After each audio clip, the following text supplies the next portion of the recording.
With just about 2 weeks to the inauguration of President Muhammadu Buhari for his second term in office, we continue our series of agenda setting for the government.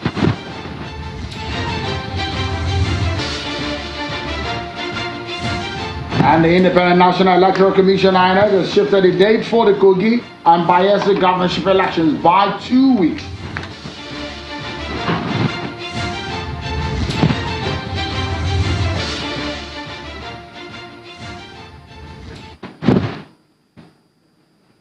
Hello everyone and welcome to the program. This is Politics Today live on Channels Television. I'm Sean Kimalea, Channels Television's global headquarters in Lagos. Well, another day, another round of issues we are confronted with, but tonight we shall take them on and get walking. We keep tabs on the countdown to the inauguration of May 29. Take a look at our countdown clock right here on Channels Television. Today it is now 13 days to the inauguration day, and we are monitoring the activities and events for you. Well, let's tell you quickly, one of those issues that will make a significant story for you in the politics of Nigeria later this year is election in Kogi and Bayelsa State. But INEC did say today that it has shifted the date for the Kogi and Bayelsa governorship election, and they have given reasons for that. The commission said that they have shifted it to the 16th of November 2019. The commission says it has received several appeals from the government, lawmakers, traditional rulers, and other stakeholders in Bayelsa State on how the initial date coincides with the state Thanksgiving Day, which is said to have been backed by a law since it was passed in 2012. After considering the appeals, the electoral umpire, following its meeting today in Abuja, decided to shift the election forward by 2 weekends. Meanwhile, all other activities leading to the elections have been affected by the shifting date and have also been adjusted by the commission to align with the new date. But let's get some more insight from the commission on this one. Let's get to talk to those who are in the know. Rotimi Oyekomi is the Chief Press Secretary to the INEC National Chairman. He joins us from the INEC office in Abuja via Skype. Thank you so much, Rotimi, for joining us today. This will come as perhaps a big news for a lot of politicians in Kogi and Bayelsa State who have been preparing for the election. So if you can summarize for us what a major problem or the appeal from Bayelsa State. So it's because of Bayelsa that this election was shifted, isn't it?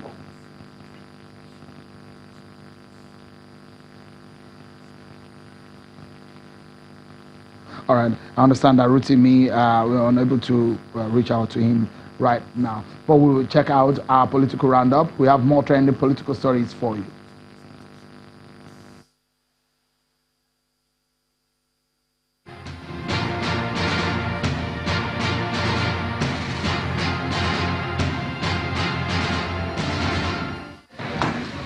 The Senate has confirmed Mr. Godwin Emefiele as Central Bank Governor for a second term of 5 years. The Senate adopted the report of its Committee on Banking, Insurance and Other Financial Institutions, which cleared Mr. Emefiele yesterday.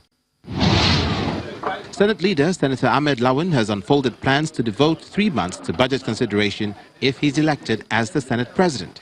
Addressing a news conference in Abuja, Senator Lawan explained that he will ensure that the 9th National Assembly returns the nation to January-December budget timeline.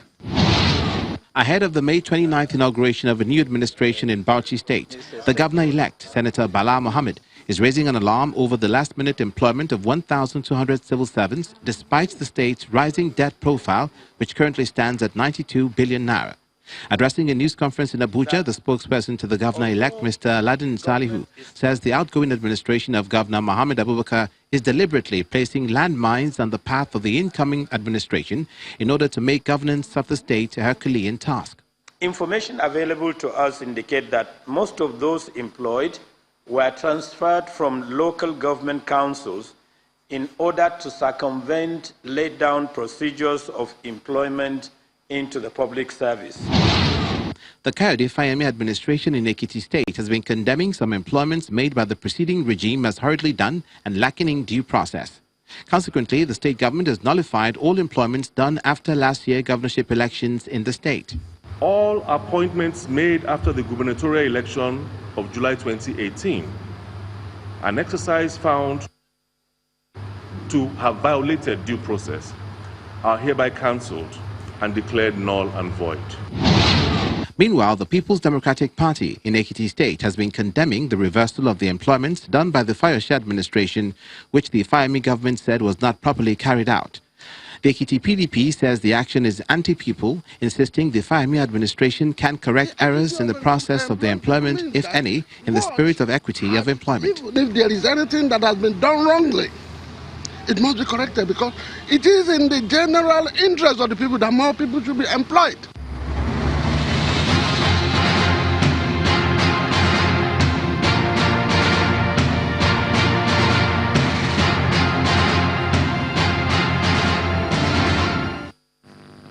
Thank you so much, everyone, for staying with us. Let's go to our Abuja studio and let's tackle quickly the issue of the Kogi and Bayelsa election. I understand that Rotimi Oyekomi is in our Abuja studio. Many thanks, Rotimi, for coming on tonight. Let's get to it, everyone. Rotimi, it's because of Bayelsa that this election is shifted, isn't it?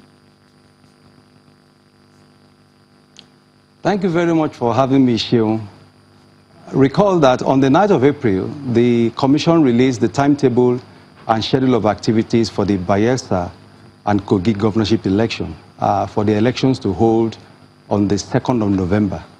But after we released that timetable, we received appeals from the Bayelsa state government. First, we got a letter from His Excellency, the Governor Dixon. Then we got another letter from the Speaker of the State Assembly. And then we got appeals from the religious leaders and traditional rulers, drawing the Commission's attention to the fact that November 2nd coincides with the Bayelsa State Thanksgiving Day, which is backed by law enacted by the State Assembly since 2012. So they appealed to us to consider shifting it because the date is so significant to them. And they followed up the appeals and letters by coming to the Commission last Tuesday, led by the Deputy Governor, led a very strong delegation. They were received by the INEC Chairman and National Commissioners, and they stated their case and appealed to the Commission to consider shifting. And on that occasion, the INEC Chairman promised them that at the regular weekly meeting that was held earlier today, the Commission will consider and then get back to them. And then at the end of the meeting, the Commission decided to shift the election to November the 16th. Okay, so is Kogi in the know of this shift? Because if there are two elections on that day and Bayelsa raised an objection and you shift it because of Bayelsa, is Kogi privy to this? Are you in talks with Kogi, the stakeholders from Kogi State? Thank you very much. First of all, remember that the law gives INEC the power to fix date for election. And that's why we released the timetable well ahead of time. We have done so. We did not inform Kogi about the date, but of course, with the fixing of the date, they will know and they will be communicated to.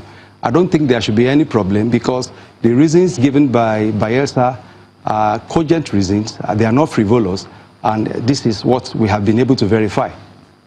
Again, another question that comes to mind is, what is INEC doing differently from what you did in 2019 elections and what you'll be doing in Kogi and Bayelsa State?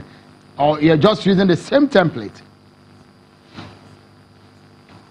The same template, yes, because from the conduct of the election, the general elections that we just concluded, from the conduct aspect of it, I think we did our best. We learned some lessons, and those lessons will be put to use in the coming election. Remember, every election has its own peculiarity, and there are no perfect standards. But I think by and large, we have gone through so many elections, and we keep learning with each one. And I think that with the coming governorship elections, the gaps that we found in the just completed elections will be filled, and we make sure that we do better in the upcoming governorship elections. A double barrel question I will ask you before I allow you to go, Rotimi. The first one being that why you had to lump the two elections, because usually you have those elections staggered. One will hold on one day and the other one will hold at another given date. Why did you have to lump it together and have the elections on the same day? And another question will be, if you can quickly answer these two questions together, is that is INEC going to transmit the result electronically in Bayelsa and Kogi State?